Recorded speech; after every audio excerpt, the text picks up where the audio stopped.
In the remote hollows of Kappa County, Mississippi, two brothers married the same daughter of their father, in what would become the most perverse family ever documented in Mississippi. For decades, a dark secret was concealed, a secret of family lineage.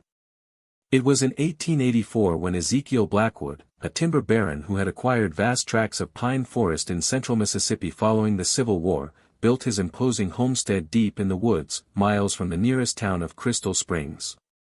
Known as a stern, domineering man, Ezekiel's first wife had died during childbirth, leaving him with a daughter named Margaret. From his subsequent marriage to a young woman named Sarah came two sons, Isaiah and Jeremiah, making them half-brothers to Margaret. As the children grew, so did the family's isolation.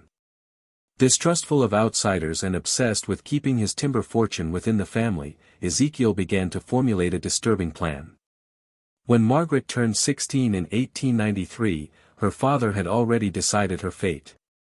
Rather than allowing her to marry into another family, Ezekiel arranged for his eldest son, Isaiah, then 19, to take Margaret as his wife. The fact that they shared a father meant nothing to Ezekiel, who justified the union as keeping the bloodline pure. In his 1952 medical journal, Southern Medical Observations, Dr. Thomas Mitchell wrote about the case, noting, "The Blackwood case represents one of the most extreme documented instances of familial intermarriage in the American South." What makes this case particularly disturbing was not just the initial consanguineous marriage, but the subsequent pattern that emerged. Make sure you're subscribed to this channel. That pattern would become even more twisted. After Isaiah and Margaret had been married for 7 years and produced 3 children, all with concerning developmental issues, Isaiah died of tuberculosis in 1900. Within 6 months, Ezekiel had orchestrated another unnatural union.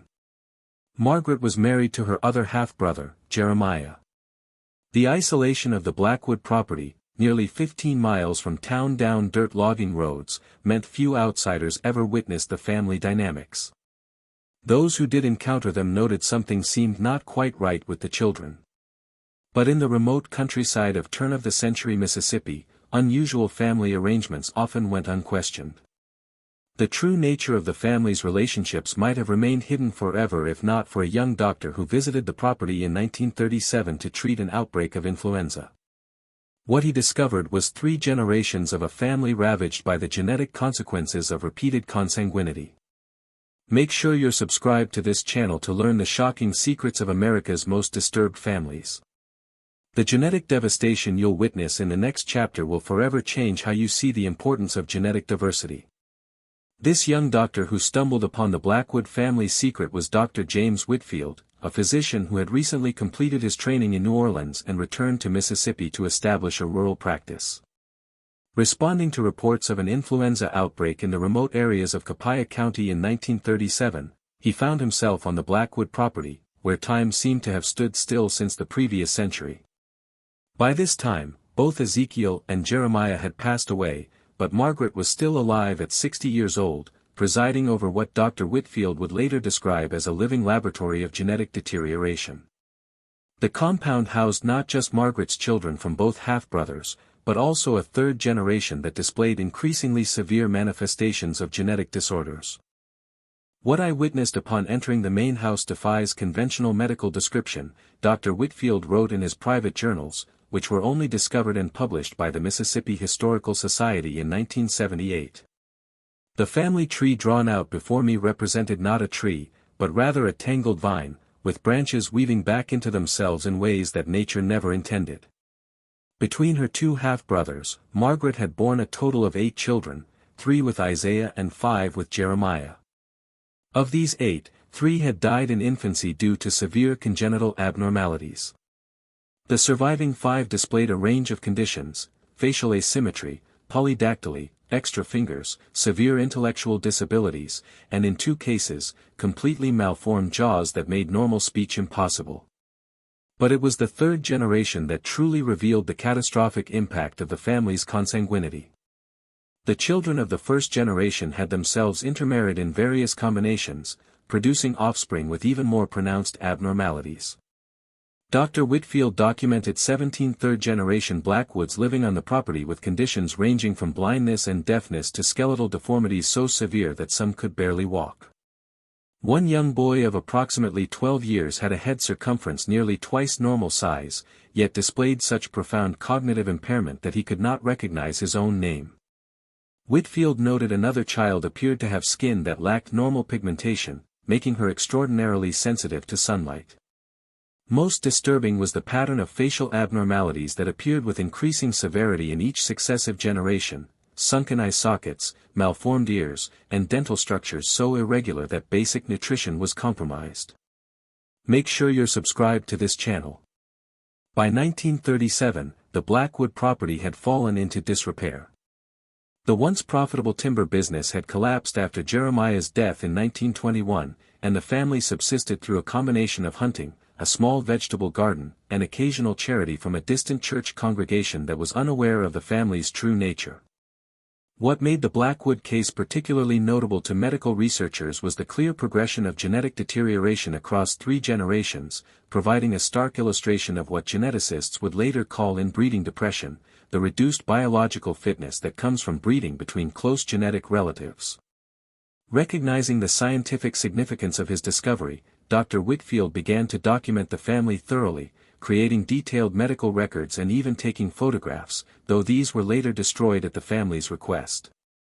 His meticulous notes would eventually become part of a groundbreaking study on consanguinity that influenced early genetic counseling practices in the southern United States.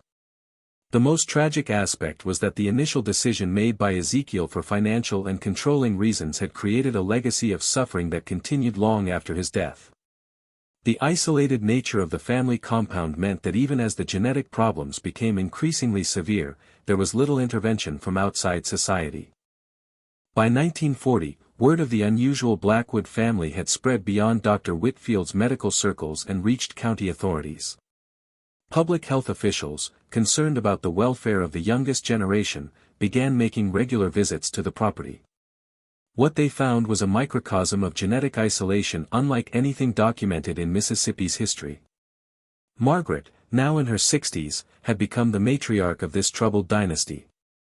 Despite witnessing the devastating consequences of consanguinity in her family, she clung to her father's distorted beliefs about keeping the bloodline pure.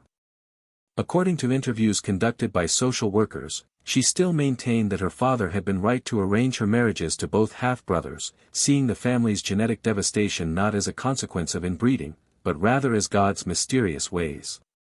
If you've made it this far in this disturbing true story, you need to leave a comment saying, "Genetics matter," because understanding these historical cases helps us appreciate why diverse genetic lineages are essential for healthy populations. The most severe manifestations of their tangled genetic heritage were displayed by the third-generation Blackwoods. Medical records from county health visits documented that among the 17 grandchildren, 14 required some form of specialized care.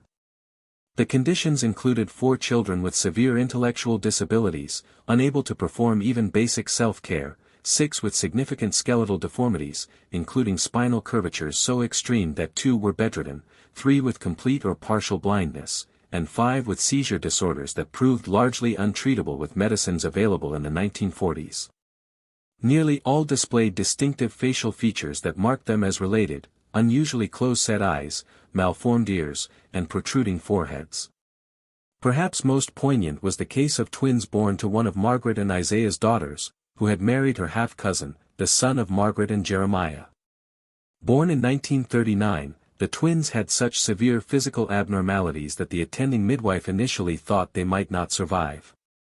Both had cleft palates so extensive that feeding required specialized techniques, and one had a malformed heart that caused chronic weakness and bluish skin. These twins represented the culmination of 3 generations of genetic intermingling. Dr. Whitfield, who continued to visit the family professionally throughout the early 1940s, wrote, "The Blackwood family represents a tragic natural experiment in human genetics." While modern science understands that genetic diversity is essential for health, this family's isolation and intermarriage practices have demonstrated the devastating alternative. Each generation has shown increased frequency and severity of recessive disorders, precisely as genetic theory would predict. The family situation became a case study in early genetic counseling efforts. By 1943, state health authorities, recognizing the unprecedented nature of the case, brought in specialists from Johns Hopkins University to document the family's conditions. These researchers collected blood samples and detailed medical histories that would later contribute significantly to the early understanding of recessive genetic disorders. What made the Blackwood case particularly valuable to medical science was the clear documentation across 3 generations, showing how recessive genetic traits became increasingly expressed with each new instance of consanguineous marriage. For decades to come, the case would be cited in medical literature as one of the most extensively documented examples of the effects of family intermarriage in an isolated population. For the Blackwoods themselves, the attention from medical authorities brought mixed consequences. On one hand, the youngest generation finally received medical interventions that improved their quality of life. Several children were provided with braces for skeletal deformities, specialized educational support for those with intellectual disabilities, and surgery for the most severe physical abnormalities. On the other hand, the family became something of a medical curiosity, with various researchers visiting the property throughout the 1940s. This unwanted attention drove some family members to leave the compound, attempting to escape both their genetic legacy and the stigma that came with it. By the early 1950s, the Blackwood property had become a shadow of its former self. The once grand timber baron's homestead was now largely abandoned, with only Margaret and 7 of her grandchildren still residing there. The others had either passed away due to their conditions or been relocated to state institutions that could provide specialized care. The family story might have faded into obscurity if not for an unexpected development. In 1952, a journalist named Robert Calloway, researching a series on rural poverty for the Jackson Daily News, stumbled upon mentions of the Blackwood family in county health records. Recognizing a potentially sensational story, he began investigating what he would later call Mississippi's most twisted family tree. Calloway's investigation led him to track down several Blackwood family members who had left the compound, including Thomas Blackwood, one of Margaret and Jeremiah's sons who had managed to escape the worst of the genetic issues. Thomas, then in his 40s and working as a mechanic in Hattiesburg, provided Calloway with a first-hand account. "My grandfather Ezekiel ruled that place like his own kingdom," Thomas recounted in Calloway's notes. "He convinced everyone that the outside world would never accept us, that we needed to keep to ourselves and keep the family line pure. By the time I was old enough to realize how wrong that was, most of the damage had been done. My own siblings were suffering, and the next generation had it even worse." Thomas revealed that Ezekiel's motivation went beyond mere control, there was a financial element as well. The timber baron had been obsessed with keeping his considerable property and assets within the family, fearing that allowing his children to marry outsiders would eventually dilute his legacy and fortune. This economic motivation for promoting consanguineous marriages added another disturbing layer to the already troubling story. Calloway's research also uncovered documents suggesting that local authorities had been aware of the situation at the Blackwood property as early as 1915 but had chosen not to intervene. In the rural Mississippi of that era, family matters, even highly irregular ones, were often considered private, particularly when the family in question had once held considerable wealth and influence in the county.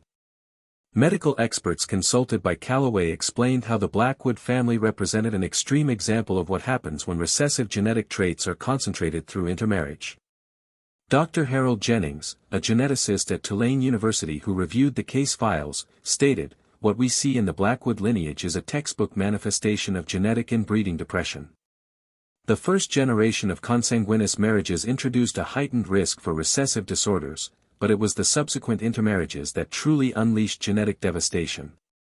By the 3rd generation, the family's gene pool had become so limited that normal development became the exception rather than the rule." Make sure you're subscribed to this channel. Particularly notable was the deterioration in cognitive function across generations. While the children of Margaret's first marriage showed mild to moderate intellectual disabilities, by the 3rd generation, several family members were completely nonverbal and unable to care for themselves. This progressive decline illustrated how recessive genes for intellectual development, normally suppressed in genetically diverse populations, became increasingly expressed in the isolated Blackwood lineage.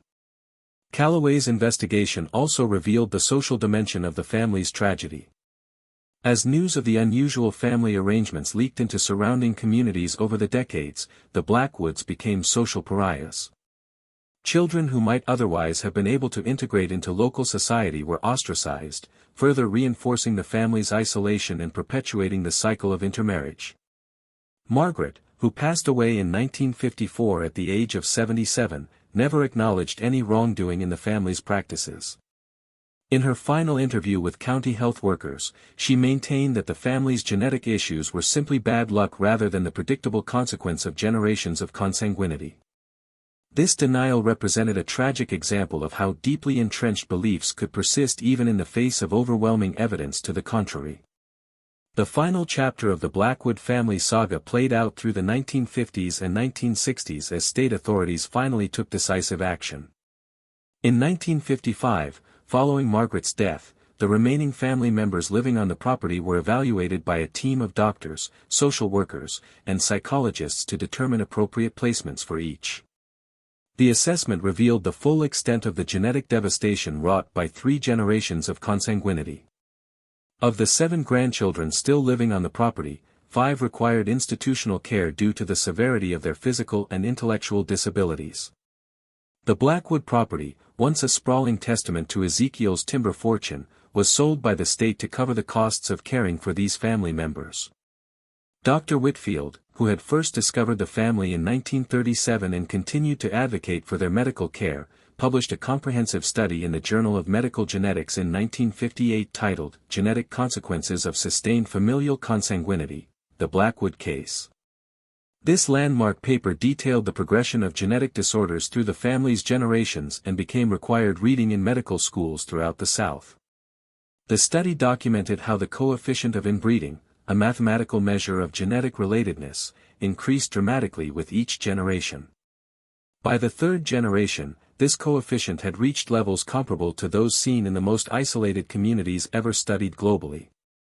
The paper was particularly significant for identifying specific recessive conditions that appeared with increasing frequency in the family line. One of the most remarkable aspects of the Blackwood case was how it influenced public health policy in Mississippi and neighboring states. In 1960, partly in response to the publicity surrounding the family, Mississippi strengthened its laws prohibiting marriages between close relatives and implemented new educational programs about the genetic risks of consanguinity. The Mississippi Department of Public Health created a traveling exhibition in the early 1960s called Family Trees and Healthy Branches, which used anonymized information from the Blackwood case to educate rural communities about genetic health. This innovative public education campaign reached thousands of people throughout the state and is credited with increasing awareness of genetic principles in areas where formal education on the subject was limited. Thomas Blackwood, who had escaped the compound decades earlier, became an unexpected advocate for genetic counseling. Through the 1960s, he volunteered with public health initiatives, sharing his family's story as a cautionary tale. "I couldn't save my own family from the choices made before I was born," he told a medical conference in 1967. "But maybe our story can prevent other families from making similar mistakes." The medical specimens and detailed genetic records collected from the Blackwood family contributed significantly to early research on recessive genetic disorders.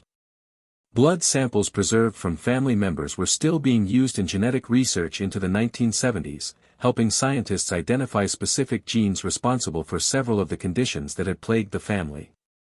By 1970, the last surviving member of the 3rd generation of Blackwoods passed away in state care.